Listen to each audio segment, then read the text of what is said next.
My name is Laurel Blatzheim. I am a writer and a blogger, and I'm very, very happy to be here to welcome you to our show, Read My Thoughts. Our program is dedicated to writers and how they write. You will meet one and then watch as I interview that person. This should help us understand the what, why, when, how, and where we present our writing. This should help us as well. Let's see. Next, the writer will show us examples of work he or she has done.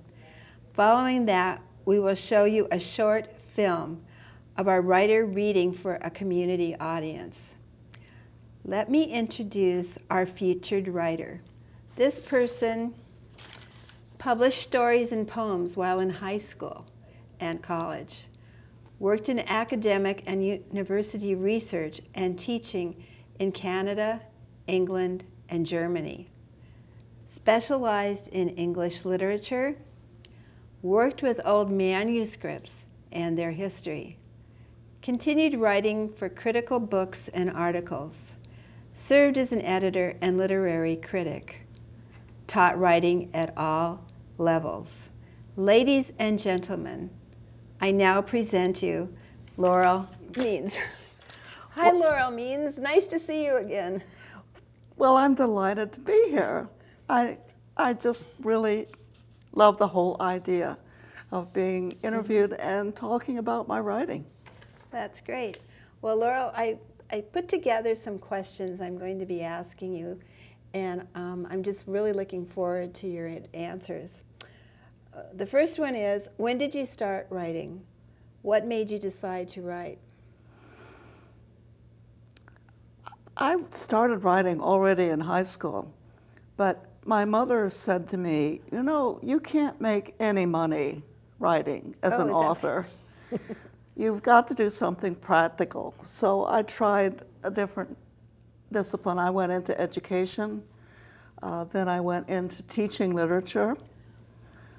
But always in the back of my mind, I kept hearing this thing that said, you gotta write, you've got something to say, you've got something to say.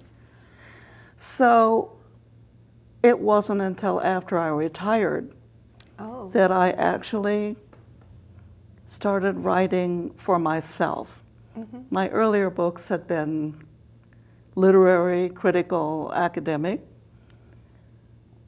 but I felt that there was something a little more creative that I wanted to do. You know, I don't know that I know what an academic writing is. Academic writing is actually spinning off of what other people have written as a literary critic. You know, you analyze books and you pick out the importance of them, and then you publish these in journals and things. Or you write books on academic subjects. So I did a lot of that. But I think always I felt that there was something more to writing about what other people had written.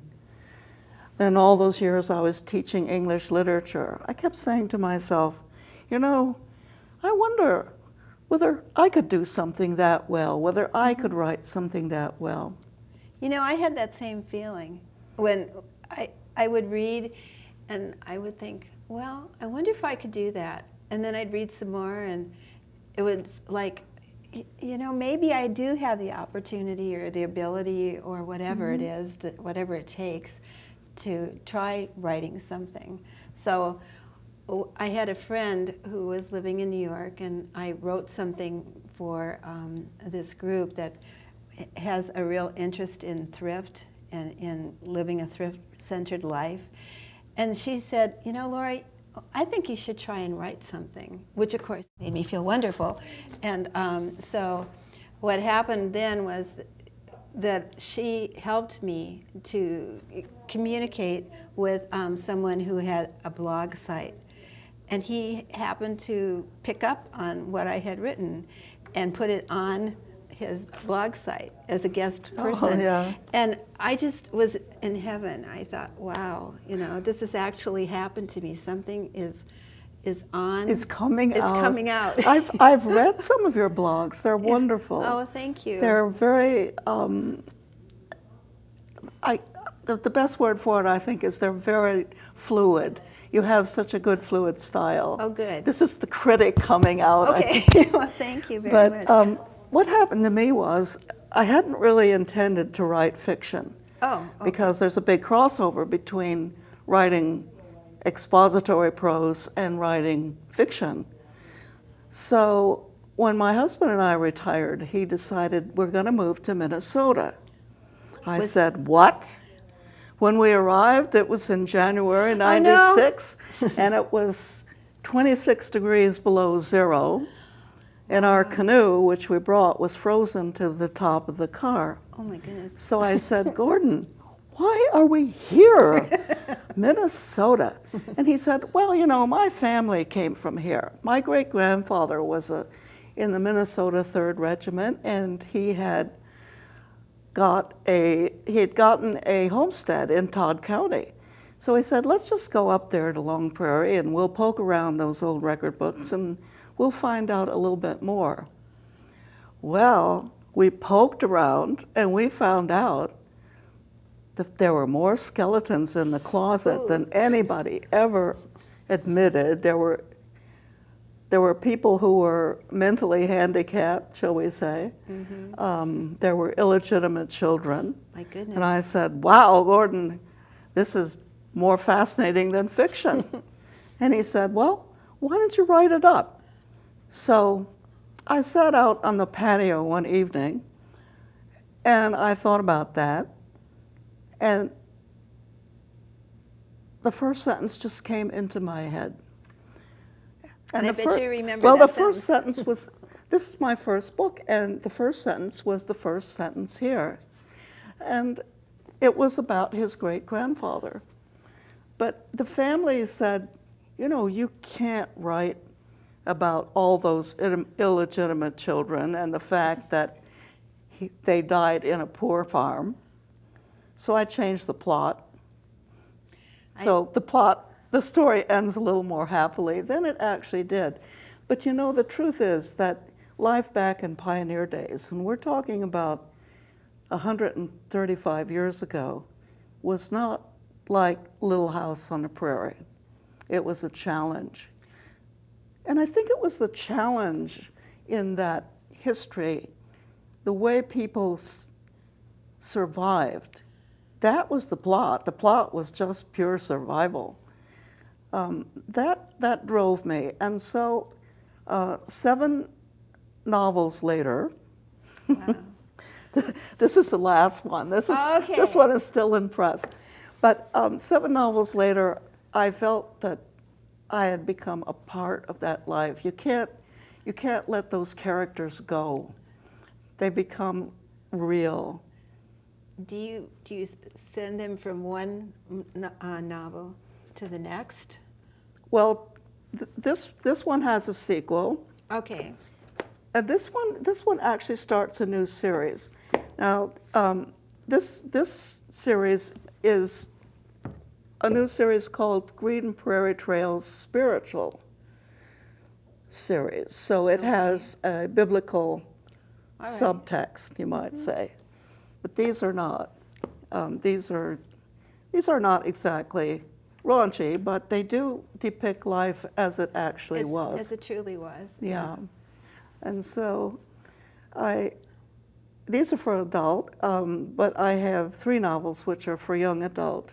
Okay. So that's nice. You've thought of different people and different ages of people. Different ages, that might enjoy those. The books kind of take on a life of their own. Mm-hmm. Okay. I'm just kind of dying to ask you about one of these things that you listed, and that was that you you worked with old manuscripts and their history.